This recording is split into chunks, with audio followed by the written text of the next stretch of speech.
दक्षिण कोल्हापूर यांना म्हालसवडे तालुका राधानगरी येथे ज्या मोठ्या प्रमाणात झाडांची कत्तल झालेली आहे त्या संदर्भात शिवसेना उद्धव बाळासाहेब ठाकरे या पक्षाच्या वतीने आम्ही निवेदन दिलेलं आहे।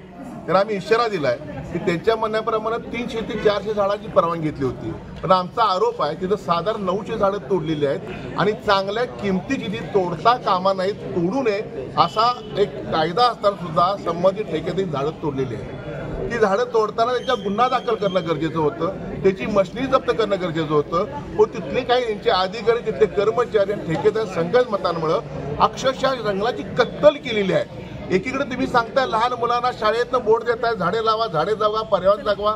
या अशा लोकांचं पर्यावरण जगणार नसेल आणि कत्तल होणं असेल तर भविष्यात कोल्हापूरकरांनी आता ह्या लोकांना विश्वास न ठेवता कोल्हापुरी पायतान घेऊन हातात उचललं पाहिजे अशी माझी अपेक्षा आहे। नाही तर भविष्यामध्ये पुढची पिढी आपल्याला माफ नाही करणार। स्वतः त्यात चौकशी करतो आणि जे जे दोषी आहेत त्यांच्या गुन्हा नोंद करतो आणि आमचे जर काही अधिकारी असतील तर त्या दोषी आढळतं त्यांना निलंबित करतो असं आम्हाला तिने आश्वासन दिलंय। त्याची वाट पाहतोय आम्ही। भविष्यात यांच्या विरोधात आम्ही रस्त्यावर उतरले गप्प बसणार नाही। एवढी मोठी कत्तल होऊन तुम्ही म्हणता तुमचा संबंध नाही म्हणून, अरे इथं बसून नाही होणार, त्यांनी ते स्वतः जायला पाहिजे, तिथं बघायला पाहिजे ना। भविष्यात बास्तुकर साहेब आहेत, उदय गायकवाड साहेब, आमचे देवरेदादा हर्षल ह्यात काम करणारे माणसं आहेत, त्यांना तुम्हाला घेऊन जाणार आहे तिथं खरोखर दूध का दूध पाणी का पाणी एकदा करू, किती झाडं तोडले कुठली झाडं तोडले बघूया आपण। त्यांनी कारवाई नाही केली तर निश्चित आपण जागेवर बघू आपण आणि कोणत्याही बसीमध्ये याचा पाठपुरावा करून संबंधित गुन्हे नोंद दिसतापर्यंत आम्ही गप्प बसणार नाही आहोत। पुन्हा नोंद करतो म्हणजे आश्वासन दिलेलं आहे। जे जे दोषी आहेत त्यांच्या गुन्हा नोंद करतो, परंतु वाईट वाटतंय आम्ही आल्यानंतर तुम्ही गुन्हा नोंद करण्याच्या ऐवजी